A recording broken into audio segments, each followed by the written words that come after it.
बातमी मोठी आहे। उदय सामंतांची जरांगेंच्या मागण्यांवरती चर्चा सुरू असल्याचं प्रसाद लाड म्हणतात। जरांगेंसोबत माझी देखील चर्चा, मी असेपर्यंत जरांगेंवर उपोषणाची वेळ येऊ देणार नाही असं लाड यांनी म्हटलंय।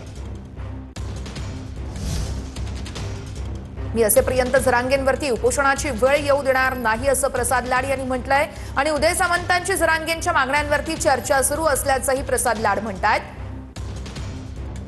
उदय सामंत साहेबांची मनोज जरांगे पाटलांची चर्चा चालू आहे। त्यांच्या काही मागण्यांवरती चर्चा चालू आहे, अभ्यास चालू आहे। सुप्रीम कोर्टाचे अधिवक्ता यांच्याकडे पण काही कागदपत्र आम्ही पाठवून त्यांचं मार्गदर्शन मागवलंय। मनोज दादा जरांगे पाटलांची माझी देखील दोनदा चर्चा झाली। वेळ पडली तर 11-12 तारखेला काही कागदपत्र घेऊन मी तिथे जाणार आहे आणि निश्चितपणे मनोज दादाला उपोषण करायला लागणार नाही याचा प्रयत्न आमचा असेल।